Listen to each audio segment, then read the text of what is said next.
महाराष्ट्रातील साताऱ्याजवळ धनगरीवाडी नावाचं एक छोटंसं गाव होतं. गाव हिरव्यागार डोंगरांनी वेढलेलं, शांत, सुंदर.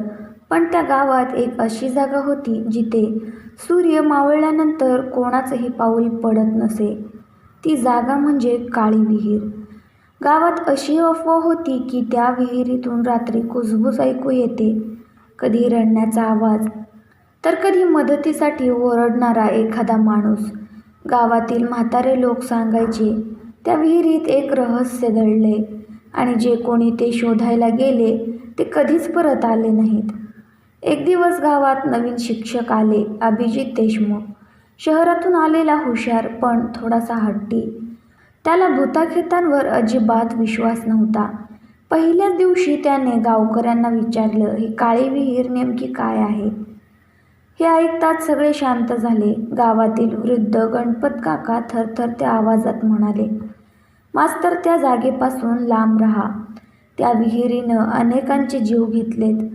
अभिजित हसला, काका, 2026 चालू आहे, अजूनही तुम्ही या गोष्टीवर विश्वास ठेवता?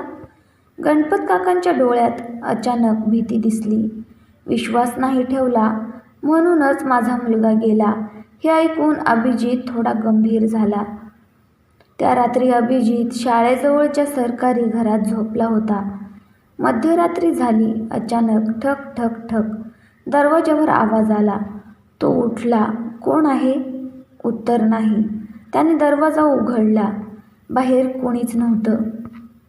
फक्त दूर काळ्या अंधारात एक बाई उभी होती. पांढरी साडी, विस्कटलेले केस, आणि ती हळूहळू विहिरीच्या दिशेने चालत होती. अभिजित तिच्या मागे गेला. थंड वारा सुटला. रस्त्यावर कुत्री अचानक ओरडू लागली. ती बाई विहिरीजवळ जाऊन थांबली आणि अचानक ती मागे वळली. तिचा चेहरा पाहून अभिजितच्या अंगावर काटा आला, कारण तिचे डोळे पूर्ण काळे होते आणि ओठातून रक्त वाहत होतं. क्षणात ती विहिरीत उडी मारून गायब झाली. दुसऱ्या दिवशी अभिजित गावकऱ्यांना सगळं सांगायला गेला, पण त्याचं बोलणं ऐकताच सगळे हादरले. गणपत काका थरथरू लागले. तू तिला पाहिलंस? कोण होती ती? काका हळू आवाजात म्हणाले, ती सावित्री. 30 वर्षापूर्वी गावात राहणारी एक बाई सावित्री. खूप सुंदर आणि शांत स्वभावाची होती. तिचा नवरा भैरव पाटील, गावातील श्रीमंत माणूस, पण तो अत्यंत क्रूर होता. तो सावित्रीला रोज मारायचा. एका रात्री अचानक सावित्री गायब झाली. भैरव म्हणाला, ती पळून गेली. पण गावात कुजबूज सुरू झाली की भैरवनं तिला मारून विहिरीत फेकलं. पुरावा नव्हता आणि काही दिवसात भैरवही गायब झाला. तेव्हापासून ती विहीर शापित झाली. अभिजितला आता सत्य जाणून घ्यायचं होतं. तो रात्री टॉर्च घेऊन विहिरीजवळ गेला. विहिरीभोवती विचित्र थंडी होती. त्याने आत टॉर्च टाकली आणि अचानक त्याला खाली काहीतरी चमकल्यासारखं दिसलं. लोखंडी पेटी. दुसऱ्या दिवशी त्याने काही गावकऱ्यांच्या मदतीने ती पेटी बाहेर काढली. पेटी उघडताच सगळे हादरले. त्यात होते जुने रक्तांनी माखलेले कपडे, काही दागिने आणि एक डायरी. ती सावित्रीची डायरी होती. अभिजितने डायरी उघडली. शेवटच्या पानावर लिहिलं होतं, जर कोणाला ही डायरी सापडली तर समजा मी जिवंत नाही. भैरव मला आज रात्री मारणार आहे, कारण मला त्याचं रहस्य समजलंय. पुढचं वाचून अभिजितच्या पायाखालची जमीन सरकली. भैरवनं गावातील अनेक लोकांना मारून त्यांच्या जमिनी बळकावल्या आहेत.